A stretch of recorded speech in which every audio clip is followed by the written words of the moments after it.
Hello, everyone, and welcome. My name is Michelle Allen, founder of Allen Learning Partners, an education consulting firm that partners with schools, districts, and organizations to strengthen teaching, leadership, talent, and belonging in education. A big part of our work is helping educators navigate pathways into the profession and supporting systems in building and retaining strong teachers. Today, I am excited to be here in partnership with TeachPHL and the Citywide Talent Coalition for a conversation focused on how we can help aspiring teachers approach the praxis with more clarity, confidence, and strategy. I'd like to share a little bit of background knowledge about the team behind this webinar. TeachPHL is a citywide initiative aimed at enhancing pathways into teaching and providing support to individuals at every stage, from exploration and certification to navigating the classroom. The purpose of TeachPHL is to simplify what can also be a very confusing journey. If you've ever attempted to navigate the process of becoming a teacher, you may have noticed just how confusing it can be with the various programs, the ever-changing requirements, and the mysterious costs. However, TeachPHL consolidates all of this information into one location on our website. We have job opportunities, certification pathways, and even an explorer to help you identify your next step. This initiative is driven by the Philadelphia Citywide Talent Coalition, and we partner with over 50 organizations to help strengthen the teacher pipeline. Before we dive into the content today, I want to take a quick look at who's joining us. Understanding our collective background helps us to realize that we are not navigating this journey alone. As you can see, we have a very diverse group, but we also share a lot of the same goals and challenges. An overwhelming majority of you, about 82%, are already holders of degrees, whether it's a bachelor's degree or master's degree, and you are ready to explore the teaching profession. You'll be bringing an incredible amount of expertise to the field, but it also means you might be returning to some high stakes testing after a break from school, but we got you. Over half the room, about 52% of us, we haven't started studying yet. And that's okay. Don't sweat it because you're in a perfect place to build the right habits from day one. And then we have our resilient retakers with us. About 12% of our peers are retaking the Praxis. And I definitely want to emphasize that retaking an exam is incredibly common. I can say that I've had to retake an exam or two when I was studying to become a teacher over 20 years ago. The Praxis is a barrier for many. However, it is not a reflection of your potential to be an amazing educator. And we're definitely going to spend some time talking about that. To me, the most telling statistic on this screen is that about 60% of you are navigating this process alone without the support of a university or institution. When you don't have that structured support in place, finding the right path can feel isolating. And that's why we're here to help. Before we talk about strategies, I do want to address a little bit about how we got here and why this exam feels so heavy and stressful for many of you. And we're sharing this timeline not to discourage you, but to actually validate you. When you look at the rise of high stakes testing, you realize these barriers aren't accidental. The system has historically built to be a gatekeeper. If you are struggling, it is not a reflection of your intelligence. It is the result of a rigged system. We look at the history so we can dismantle its power over your mindset, separate your worth from your score, and beat the exam at its own game.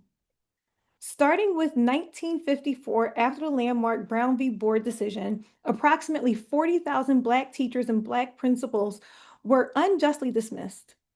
This event set a precedent that deeply impacted the representation within the teaching profession. And then you fast forward to 1968, we see the introduction of licensure exams, which were used to filter out candidates, adding another layer of complexity for aspiring educators. Moving into the 1990s, high stakes testing became the primary gatekeeper for entering the teaching profession. This was not just about validating skills. but it inadvertently created significant hurdles, particularly for underrepresented groups. Today, testing continues to be a major barrier to entry, affecting the diversity and inclusivity of our educational workforce. It's essential to understand how these historical structures were built to address them in order to dismantle them effectively. And this is exactly why this session is so important for all of us. Knowing the rig system is just step one. Step two is dealing with how it's impacting us in real time.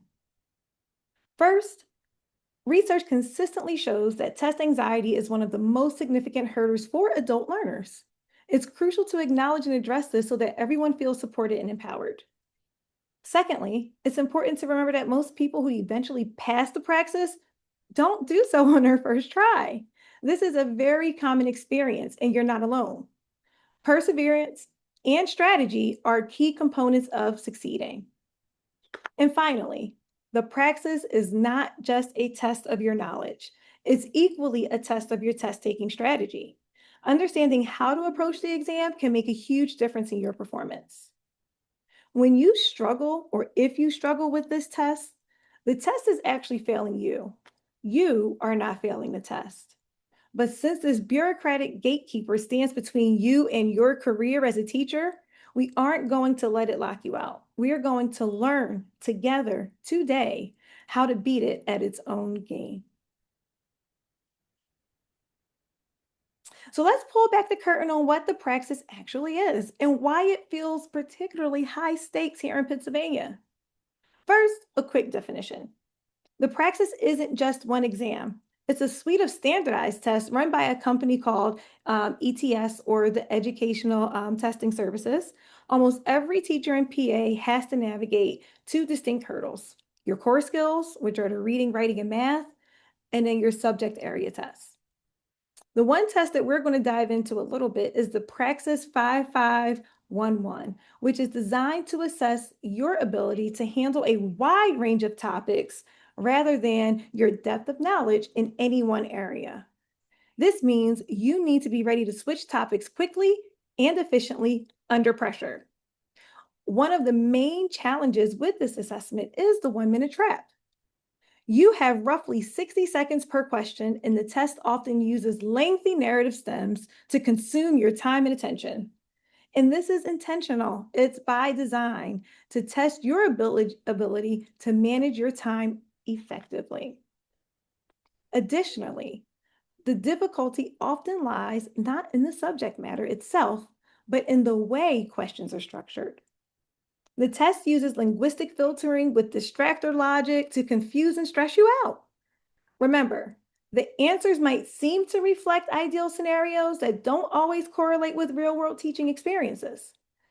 Understanding these aspects of the test can help you approach the test with a clearer strategy, minimizing surprises and increasing your confidence as you tackle each one. And so, knowing your subject matter is only half the battle. ETS, the company that writes the majority of the praxis, has its own specific language and testing patterns. To pass, you have to decode their dialect. So let's take a look at three major rules of ETS speak that will completely change how you approach these questions. The qualifiers. When you see words like most, except, or primary, and they're all in caps, it's a massive warning sign. It means the test writers are deliberately giving you three or four options that are completely good educational practices. In the real world, you could do any of them. But on the test, you have to look for the foundational step. That's key. You're looking for the foundational step. What do you have to do first before the others can happen? Don't look for the only correct statement. Look for the one that takes precedence. The second, developmental fit. ETS loves to write beautiful, incredibly engaging answer choices that describe an amazing classroom activity, like a high level cooperative learning project or an intense independent research project. The trap is that they will pair that amazing activity with a question about second graders. If a strategy doesn't align with the cognitive or social development of the specific grade level mentioned in that question, it is automatically wrong. No matter how awesome it sounds, filter it out immediately if it's not developmentally appropriate. And third, scarcity myths. As current or future educators, we are trained to be realistic. We live in reality. We worry about our budgets, our classroom supplies, shortages with tech and teachers, the lack of time, or just not having support. You have to leave all that real world baggage at the door. The praxis takes place in a pedagogical utopia. On this test, you have an unlimited budget, a perfectly supportive administration team, an empty schedule, and an endless amount of time, along with flawless parental involvement. When choosing an answer, always choose the ideal textbook path, not the reality or survival mode path we sometimes have to use in reality. So let's take a look at the anatomy of one of the questions that you could see on the Praxis 5511. Imagine a fifth grade teacher aiming to promote critical thinking during a history unit. The question asks, which of the following should be the initial step? First, identify the trigger word here. It's initial. This word is crucial because it asks for the very first step, not the intricate or the advanced one. Now, beware of the great teaching distractor. Option D involves assigning a 3-page research project, which might seem like an excellent teaching strategy. However, it's actually a capstone activity, way too advanced for the initial step. Finally, remember this rule of thumb. Inquiry-based learning and discovery are your go-to methods for initial steps. In this case, we have option C, brainstorming what is known versus needed, and it aligns perfectly with the question's requirements. By understanding these strategic breakdowns, you can effectively navigate and dismantle the traps that are set by ETS.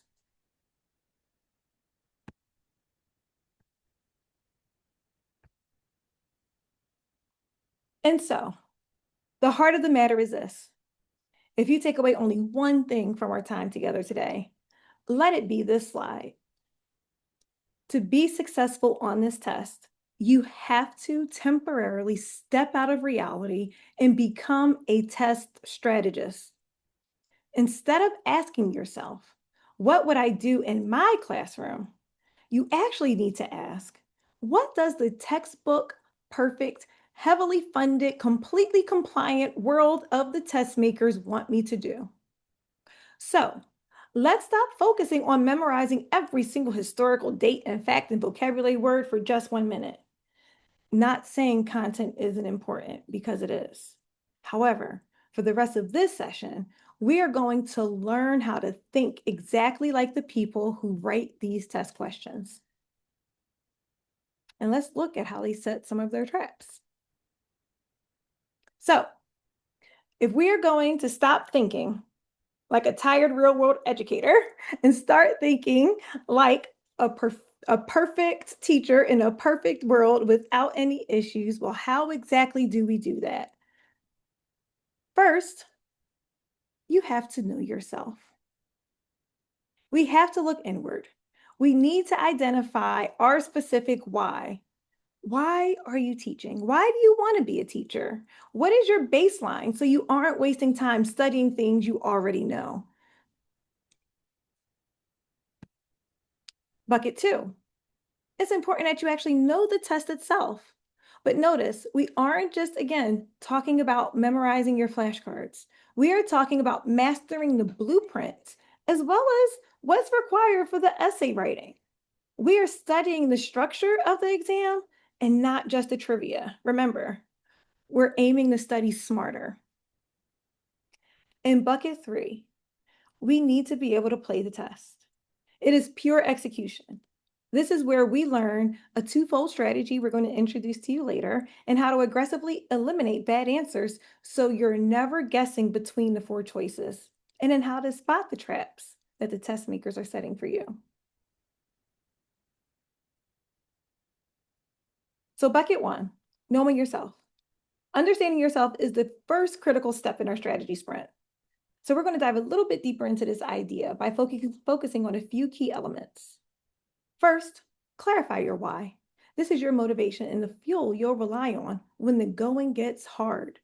Keeping it front and center, it will guide you through challenging study sessions. Next, recognize, how do you learn best? Are you a visual learner? Maybe you prefer auditory methods, reading or writing, or maybe hands on experiences. Identifying this will help you to tailor your study methods as well as your test taking behavior. And it leads me to knowing your test taking style. Do you tend to rush through questions or do you freeze under pressure? Naming these tendencies will help you manage them better on the actual test day. Lastly, decide on your testing environment. Will you take the test at home or in an actual testing center? What this actually means is stimulating the environment. If you choose to take this exam at a testing center, your at home practice test shouldn't involve lounging in bed on your beanbag with your coffee, with your phone next to you. You should try to emulate the testing conditions that you'll actually test in. Remember, understanding yourself is your foundation. With clear self awareness, you can harness your strengths and address any weaknesses as you prepare for the exam. Our second bucket is knowing the test. First things first, it is crucial to take a diagnostic practice test before you dive into any of the study material and content. Before you highlight a single page or buy a study guide, take a diagnostic practice test completely cold. You need to know your starting point so you aren't blindly studying things you already know. Next, while it's important to study the content, don't forget about the test blueprint. The blueprint is essentially the backbone of the test, and it will guide you on what to expect. Think of it as the architecture of the test, outlining the structure and types of questions you'll face and the weights and how they'll be scored. So don't just read your history and math facts. You must make time to look at the official ETS study companions because they tell you exactly how many questions will be on each topic and how they're weighted. Finally, concentrate your efforts on improving your weakest areas. Human nature makes us want to study the topics we are already good at because it feels good to us. It's comfortable. Force yourself to get uncomfortable. Spend about 80% of your energy attacking your weakest categories. That is where your biggest score jumps will come from. And so I mentioned that ETS provides you with the entire master key at no cost. This resource is known as the official Praxis Study Companion, and it's a downloadable PDF conveniently available on their website. Though it is confusing to find because you'll see a lot of paid resources first. And to help you find it, we included a QR code on the screen that you can capture and get access to so you can see what one looks like. Be sure to allocate your study time wisely, considering the weight of each section. Focus on the areas that carry a larger portion of the test, as mastering these will greatly influence your overall score. It's also important that you develop a study schedule that reflects the test format. If the test is timed, which they are, practice under similar conditions to build your stamina and to refine your time management skills. Keep in mind that understanding the test structure and practicing effectively can significantly boost your preparation as well as your self confidence. You can determine what test you need to take by visiting the PDE website to find the certification test and score requirements for your preferred area of certification. We're also going to include that for you as a bonus for attending this webinar.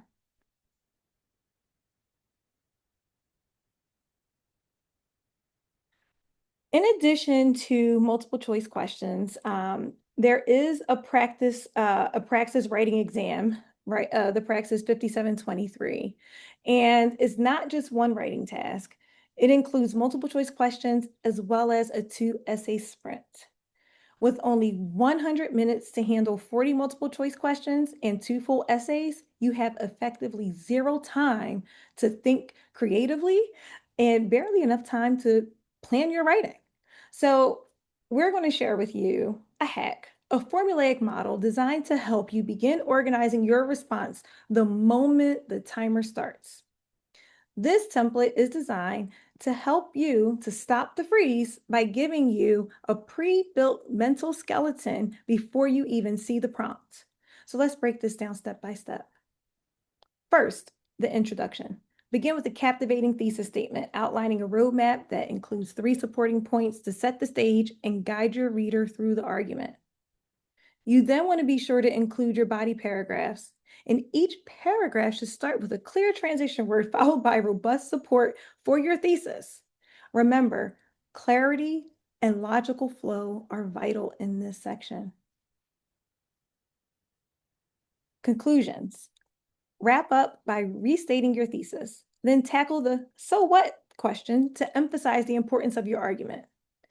As the table indicates, text production, the essays and revision, it accounts for 60% of your total score. And guess what? Test assessors, they only spend about 120 seconds reviewing your responses. This is why this formulaic response is critical. In a time crunched environment, adhering to this map is the most reliable way to secure a passing score without leaving either essay unfinished.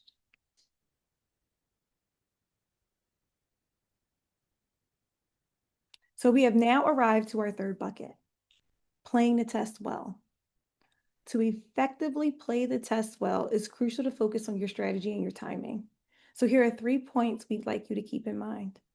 First, practice with time tests. This means replicating real test conditions every time you take a practice test. By doing so, you're training yourself to manage time efficiently and is helping you to reduce anxiety on the actual test day. Second, remember to answer every single question. There's no penalty for guessing, so make sure you attempt each one.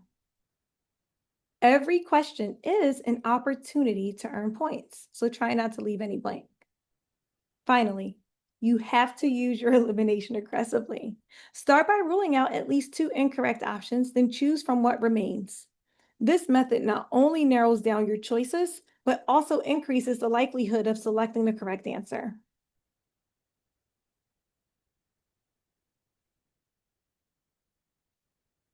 So we talked about the big picture, or what we call playing the test well by managing our clock and our time well and using the aggressive elimination strategy. Now we want to try to give you another mental framework to help you with reviewing your practice questions when you take the test. This strategy is called the twofold question strategy, and it's completely shifting your studying from passive reading to active strategic thinking. When most people practice, including me, I look at a question, I check the answer key, and if I got it right, whew, I move on. If I got it wrong, I look at the explanation and say, oh, okay, I got it now. However, that's only half the battle. That only covers question one. What is the actual rule or answer here? This is your baseline content mastery. You actually need to know the grammar rule, the math formula, or the reading content concept.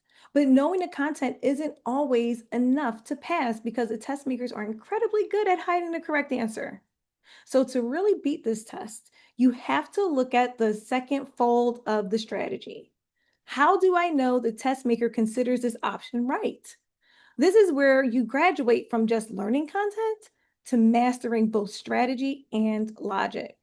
You have to put on your detective hat and step inside the mind of an ETS test maker. Ask yourself, how did they construct this question? Why is their correct answer legally bulletproof? And more importantly, how did they design the other 3 options to trick me? If you want to stop falling for the distractors, those trap answers that look so good but are technically wrong, you have to study the test maker's logic. And so please, from today on, try to apply this twofold approach to every single multiple choice practice test question you touch. Don't just hunt for the right answer and analyze why it's the winner or how the test maker built it. It's exactly what you need to do in order to build your speed and confidence. And to all my resilient retakers, I'm asking you and all of us to embrace the journey of growth. A retake is not a failure. It's actually information. It's data. Many strong teachers took this exam more than once. And to get better fast, we are going to share with you a three-step approach. First, we analyze, we don't avoid. We pinpoint our weakest content areas so we aren't wasting hours restudying things we already know. Second, we practice under real conditions. This means full length time tests every week, coupled with the twofold question review we just talked about. And finally, protect your mindset. Do not let a test score dictate your worth. Find your people, create a community, lean on a study group, remember your why, and know that your past score is not your future ceiling. Remember, it has been researched and talked about. This assessment is not a predictor of the type of teacher you'll be once you enter the classroom. And for those of you already in the classroom, you may already know this. And so now I get to talk less, and I am thrilled to introduce to you our panelists. First, I would like to introduce you to Jonathan Marshall from Eastern University. Jonathan brings deep expertise in educator preparation pathways and has guided hundreds of aspiring teachers through the certification process in Pennsylvania. Jonathan's desire to help reach the vision they set for themselves is what drew him to his role as an advisor at Eastern University. He believes in using a strength-based approach when helping students plan and set goals. An alum of Eastern University, Jonathan earned a BA in elementary education as well as his master's in multicultural education and understands Eastern from the student's perspective. He returned to Eastern after working as an adolescent mental health social worker in Delaware County, which gave him 10 years of experience serving individuals and families in all walks of life. Welcome, Jonathan. Thank you for being here. Next, we'd like to introduce to you Adia Higgins-Page. Adia is a certified senior human resource professional with deep roots in Philadelphia's charter and public school ecosystems. Currently driving talent strategy at Belmont Charter Network, Adia specializes in bridging the gap between operational HR compliance and people-first educator development. From helping career changers secure emergency certifications to building robust university partnerships, she has helped to design structured pathways that empowered uncertified teachers to thrive. Her expertise lies in navigating the state's emergency certification bureaucracy, leveraging university teacher residencies, and providing the exact professional coaching and structural support educators need to be successful in the classroom. A seasoned public speaker and consultant, Adia is dedicated to building sustainable talent pipelines that turn passionate professionals into fully credentialed career educator. And why do these voices matter tonight? Both of our panelists work daily with the exact challenges this audience faces that you shared with us. From the educator preparation side to the employer side, they have seen what works and also what stalls people out and what keeps great candidates from crossing that finish line. Their insight tonight is coming from experience, not theory, and we are so grateful to have them here with us. Welcome. Thank you. All right. Thank you. We're excited. Let's dive in. And so, first things first, Adia, what is the Yes. first move you recommend before studying for the test? What's the first move? If I'm being honest with you, I think like really making sure that you're going to take a test that you're interested in. That, in my opinion, like the first move is something I've seen people like go for a science cert, but they don't really want to teach science. You have to want to do the thing in order to study for it. So in my opinion, the first step is identifying a certification that actually aligns with your interests, because then it won't feel boring to you when you're looking at some of the work because you're already interested in it. That is really important. It definitely goes along with knowing yourself. You have to know what you take, what you want to teach, and what you like. Yeah. Jonathan, what would you recommend is the first step people should take before studying for the test? I would say find someone who's doing what you want to do and learn from them, right? So if your goal is to be a certified teacher, you find a teacher who's already certified and find out what steps they took, right? Even when it comes down to how they took the test. And that may not, it may not work for you, but it never hurts to try to figure out and find somebody who's already connected to what you're already doing. Because that can also help, just encourage you along the path. So, find somebody who's doing what you want to do, and then that'll start your path. Yep. Absolutely, absolutely. And it's the first step in creating a community. Again, to hear that 60% of our respondents are doing this alone, right? A community is so important and so helpful. And Jonathan, we'll stick with you.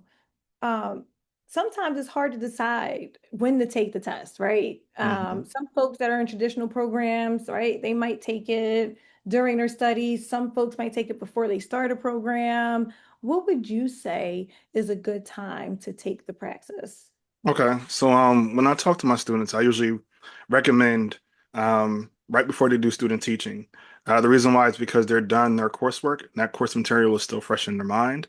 But I also think about the time of student teaching, and I think, hey, it's better to take the test beforehand. So if you pass it the first time, you're good. But if you don't pass it the first time, you want to give yourself some room to be able to take it again. So that's usually my suggested time is to take it, after, you're pretty much done all your course material and before you start student teaching will be the best recommended time, in my opinion. Mm-hmm, mm-hmm, mm-hmm. Adia, I know Belmont Charter has programs for those who are already in the profession. What type of advice or what have you seen work for some of the educators you worked with and how to time when to take the test? Yeah, absolutely. I think I agree with what Jonathan is saying too, and I'll add what we do at Belmont. But like making sure that you know someone who is a part of what you're doing is going to build your community. But taking that test just to get a feel for it. Like you're not, if you pass it, great, but you don't know what you're going into if you haven't taken the test yet. You can get the practice test. The practice test may give you like the same questions over and over again. But what you really want to do is you just want to take it and then focus on the areas that you didn't do your best in. The areas that you did great in, you know that material already. So you don't need to waste time on studying on that area. You want to focus on the areas that may not come so easy to you, especially if you're a career changer or later in life. I can't remember the last time I took a test. Mhm, mhm, mhm. And one of the things I don't think we mentioned when we were talking about the test takers is that if you are in need of retaking the test, there is a 28-day waiting period before you can take the next test. And so remember that if you do need to retake, there is a 28-day period for you to do that. Yeah, just to add on to that again, that's one of the reasons I have students take it before student teaching. I also think about the timeline of, hey, if someone's trying to hire you, you don't want to wait till you're done student teaching and then take the test and then not pass the first time by any chance, and now you have to wait to take it again, then wait for the results again. So, it's a time game. It's a time game when you take the test, but it's also a time game waiting for the results and things. So the most important thing you can do is kind of plan ahead, right? Is just to think strategically, like if I pass, that's cool. But if I don't, what do I need to do? What are the steps I need to take? And I think a lot of times we don't prepare ourselves to say, if I don't, we just walk and say, I'm going to, but what if you don't, right? And there's nothing wrong with I took it a couple times. I'll tell you, I'm not a test taker. I hate tests. But the every being in me, right? And I took it a couple times and that's the reality. Like, you could take it a couple times and then have to come back to the drawing board, and that's okay, right? But I think the thing is if I've taken it before, how do I plan strategically about taking it again? Even the first time, how do I plan strategically? So Yeah, Mhm. I agree with that, Jonathan, 100%. Ultimately, when it comes down to taking the test, you don't know what you don't know. Once you take it, make a strategy. And here's the thing, you really got to make a strategy. It's the thing where like, oh, I'll get to it. No, you got to prioritize it. If you really want the thing, you got to section it out. Absolutely. And this message is for our beloved teachers who are right now teaching on an emergency certification. You only have a year. You don't want to wait to take the test in the late spring. Unfortunately, not pass it, have to wait 28 days and then not get a contract renewal because you didn't pass the test. So don't wait. Be intentional about how you plan to schedule your assessments. And with that, I know there's a lot of misconceptions out there, right? And not everyone has had the opportunity to be here with us tonight. And so I know I didn't personally know a lot about the history of these tests. And, I think 20 years ago, I just went in thinking, I'm smart, I'm good, I did well in college, I'm just going to go take the test. Boy, there was a lot I didn't know. And in your experience, what do candidates usually get wrong about the praxis? And Jonathan, do you want to lead us with that one? Sure. I'll tell you from my experience. Just like I said, I'm not the best test taker, so my biggest fear when stepping into it was I can't pass this. Mm, And I walked into the test thinking that. And at this time, we didn't have all the resources that we do now, as far as like, people encouraging you, but also supports out there to help. So I walked into this by myself, not thinking I could do this, and walked out feeling like I failed, right? Um, mm, so I think that's the reality of a lot of us. We have this anxiety of coming to these tests because we have talked to people and they, instilled in us this fear of this test, like these are monsters. And they are monsters. I'm not going to say, but the thing about it is once you learn how to fight a monster, it's easier to knock down, right? So, finding out how somebody else fought a monster. Oh yeah, you took his knees out first. I'll take his knees out first. So I think that's probably the most important part that I can take from it all. So yeah. That's so good. And how about you, Adia? Yeah, I think for me is the first thing is like assuming every certification test is like the same. So what I've Mm, learned is like for PECT, which is for lower grades, you had multiple tests to take in order to get certified. With the Praxis, you may see people who get the 7 to 12 social studies because it's one test that they have to take. But it really depends on the age of students that you want to teach, how much knowledge you want to, how much time you want to spend on tests because there are going to be multiple tests. And here's the thing, once you pay for the test, you still got to pay for it again. So you want to make sure that you're picking something that makes sense. Like they're not going to give you a free pass if you don't make it. So you want to be strategic when you're identifying it, which is why I say don't assume every certification is the same. Identify the one that really makes sense for you and then do your individual research, but also ask people that you work with. Like Jonathan said, how did you get your certification? What steps did you take? Check out their website. I mean, AI and Google are so much, there's so much information out there now that I think if people take the opportunity to really figure out what works for them, they can identify the best thing. It's not a one size fit all. And I think everybody's like, well, if you take the test and you pass it, then you'll be fine. But what if I have test anxiety, but I have an ELA, but I want to teach math? Well, then I got to focus on the math. So you have to figure out the strategy that worked best for you. And like I said, really, really do your research on the exam that you want to do, even before you pick the school, before you pick the program. I think sometimes what happens is people enroll in a program and then they get in there like, I really don't want to be a 7 to 12 ELA teacher. I wanted to do gym.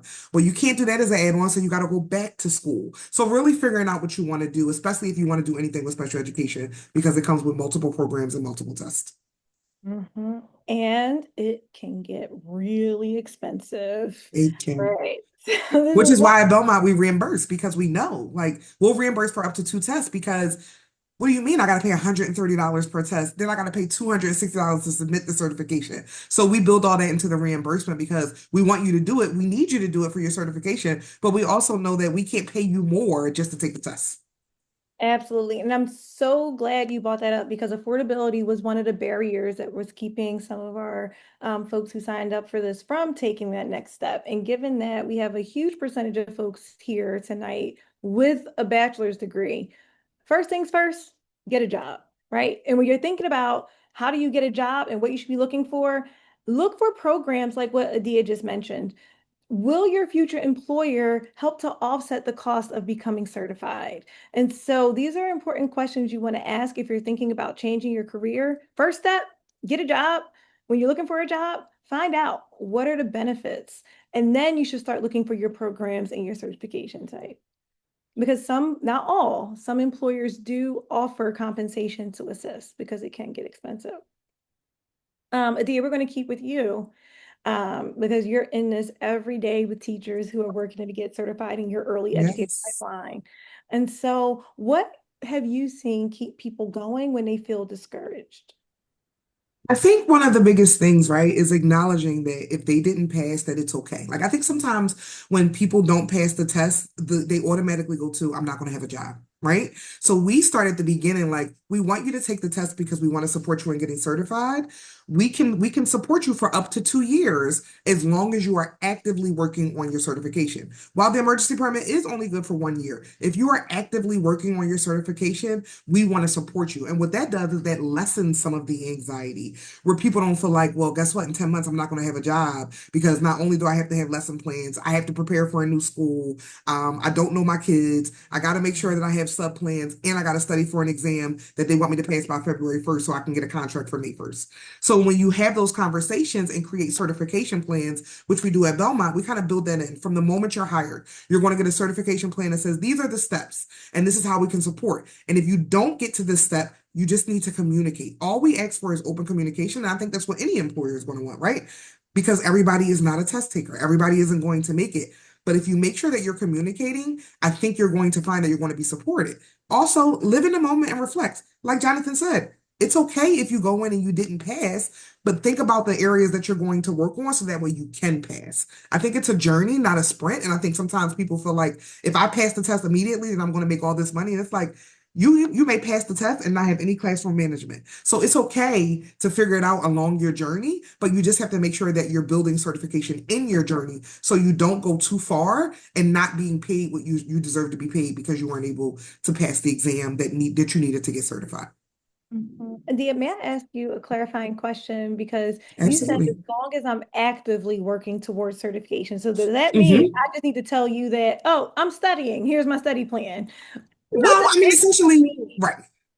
Yes. Right, and I appreciate that clarification. When I say actively work, it means you may be enrolled in a program where you're not required to take the exam already. You may be meeting with our internal certification manager to identify some of the pain points. You may be doing tutoring because we have in-house tutoring as well, where they're just doing tutoring right now so they can pass the exam, but they're not enrolled in a program yet. So we try to do a variety of steps so that way we can cater to the individual, not a one-size-fit-all product. Thank you.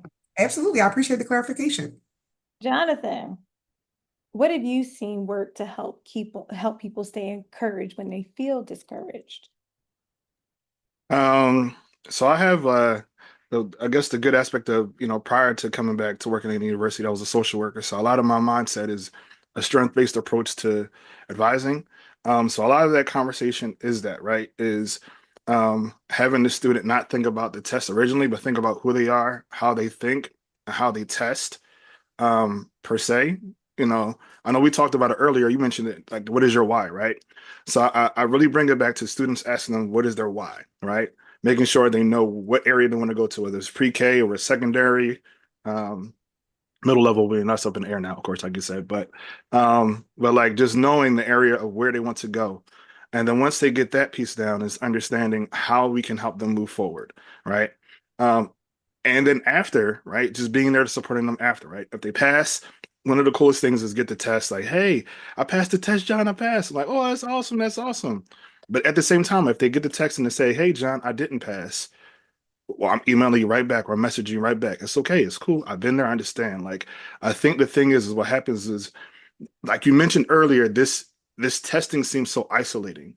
So when people feel like they have a support system behind them, whether it be, from me in an educational standpoint, as far as, from higher ed, or whether it be from Belmont, right? Having people walking on the ground with you, having that support there for people really encourages them to move forward and feel like, hey, this is an awesome opportunity that I can take advantage of. And despite where I may be right now, I can still move forward. So, Mm-hmm, mm-hmm, mm-hmm. Wonderful, wonderful advice. We're close to wrapping up the panel, but we're going to fast forward to test day. And you touched on this a little bit, Jonathan. But what test day habit do you think helps to get the largest score gain? um, number one, make sure you eat. I know that sounds crazy. Eat, right? We don't realize like how much having food in our system actually helps your cognitive ability. So that's one. Two, I'd say tackle the test beforehand and think about time beforehand, right? So the biggest piece when it comes down to these tests, in my opinion, outside of just feeling like it's an overwhelming test, is the time of the test. So just practicing ahead of time the time, right? Knowing like, hey, I don't have to spend 5 minutes on this one answer, when I can spend those 5 minutes answering three other questions and then come back to that one answer in that section. So Mm-hmm. I think what happens is you're just learning how to tackle things, right? Realizing like if there's one question is overwhelming me, move on, ease out, come back to it. And then come back to answer those questions. So I think that's probably the two most important things I would say is, when it comes to time, realizing your time is important. You can't get that time back once you spend it, so spend it wisely. And then also make sure you eat. I know it sounds funny, but bagel or something, have something on your system. Right, right, right. Adia. Yes, I agree with you, Jonathan. I am an advocate of getting something to eat, getting something so my mind is ready to go. I think for me, Michelle, my biggest thing is like get some rest. I think sometimes people don't realize how much rest can support, like rest and getting you something nutritious. I'm not saying go out to the diner and get something that's going to weigh you down, but get something that's going to fuel your system, right? But getting some rest. If you know that you have a test on a Wednesday, maybe Tuesday when you get off, you just go home and relax, decompress. Like, don't necessarily dig into your books because I think sometimes people overstudy and then they start to second guess themselves and put themselves in a situation where they get their results later. They're like, I know I knew this. I aced this on the practice exam. Praxis and practice are getting me today. I aced this already. I know this section. I know what I'm doing. But because they overstudied, they got the flashcards walking into the building the day of, you already got it. Like you've won just by showing up. So the reality is get yourself some rest, get you something to eat, walk out of there knowing I've done my best. And if I pass, I pass. If not, I got a strategy for how I move forward. I really think sometimes we overthink because again, most times the people who are taking it are adults, right? Like, what do you mean? Mm-hmm. I have to pass this. I got to do this thing. I think about our kids, how we get ready for uh keystones and what's the other test? I can't stand the test in the school, so I never remember the names, but they just finished taking them. But we get the kids PSSAs, like yeah. PSSAs, we get them peppermints and they get pretzels and we get all these things. Make yourself a kid. Get yourself in the mindset of the same way how you prepare your students and watch it work. Those PSSAs, I tell you, it is right, and the testing anxiety is real. You are not isolated in being the only person that struggle with that, especially as adult learners. It is real. Our last question, Adia, what is one last piece of advice you'd like to offer? It takes time. Give yourself the grace you give your students. Mm, It's Jonathan? okay. Mhm. I was gonna mic drop it after that, but I know that was a I good know, one. right? Give you dang. Yes, yes, I know. Um, so I saw the slide and mentioned like a lot of students aren't in school, right? They just have to take their tests. I would say, I know this may sound out of the box for some people, but like reach out to universities and figure out, ask their education departments what they're doing, what their students are doing as far as their test taking. One of the cool things about most education departments, I know, we're about it too, is if you ask them for like ideas or assistance, they'll be able to answer your question. They will answer your questions because they do want to see teachers certified. So if you can say, hey, do you have any ideas or suggestions?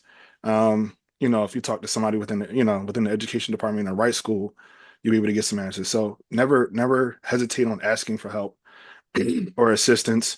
Another last thing I'll say is too, ChatGPT does make some pretty cool questions as well. So never, never, Hmm. never fear, asking chat to kind of, test you and create some tough questions for you as well. So Yes, absolutely. Because the ETS website will trip you up, and those study guides are like 25 and up. It can get expensive. Thank you, thank you, thank you for that. I am so grateful for our panelists, Adia, Jonathan. Thank you so much for sharing your time and expertise with us this afternoon. I think it's been incredibly helpful to hear from you as you're on the front lines working with teachers and aspiring teachers to become educators, hopefully in Philly. So thank you, thank you, thank you. Thank you, Michelle. Today was great. no, thank you, and I encourage you guys. I hope you all do well. Yeah, just hoping the best for you guys. You guys have already won. You showed up today. Yes, that was step one. You're here, you're curious, and you want to learn. And so, because you are here, right? Three decisions we're asking you to make. First is Which test do you need?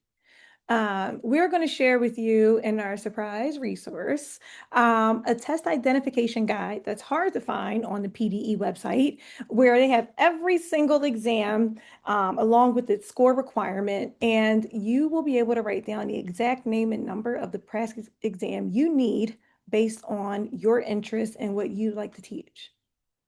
The second decision you need to make after this webinar is, what is your first study action, right? You don't know that unless you take a diagnostic practice test, and we encourage you to do that as soon as you can.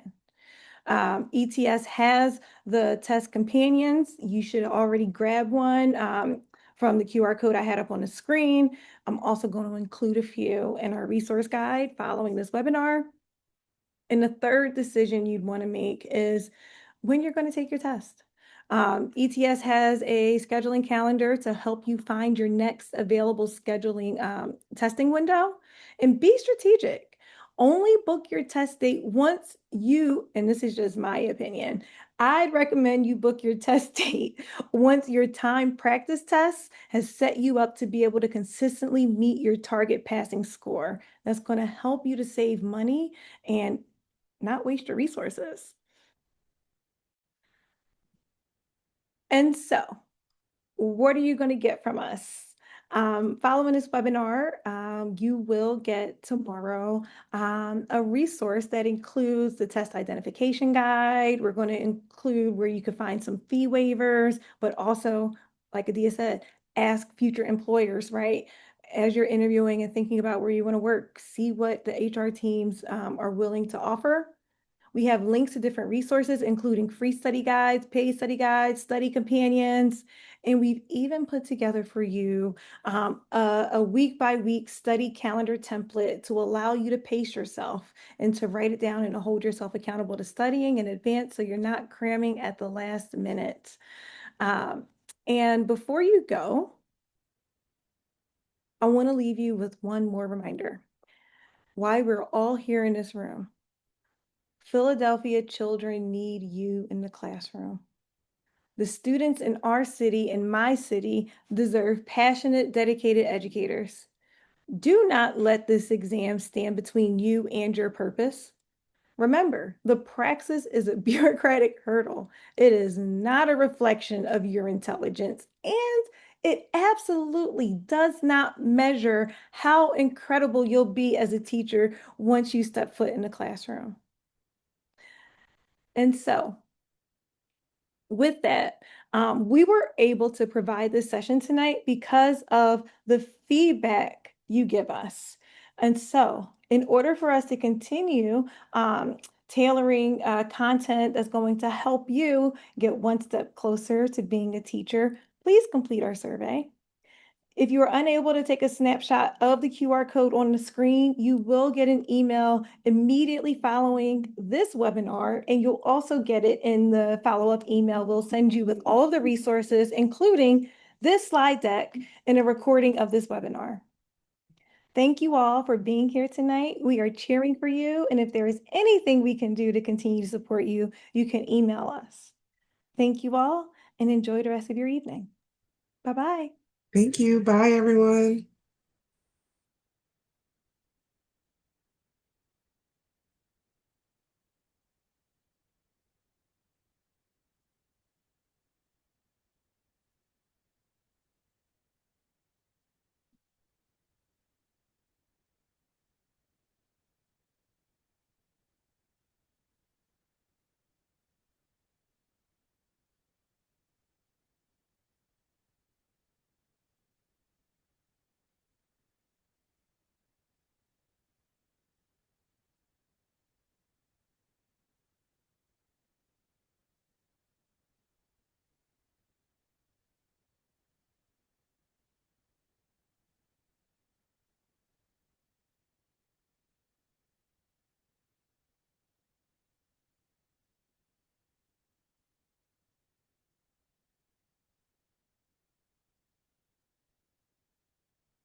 Okay, I don't think I can stop the oh, here we go. Okay.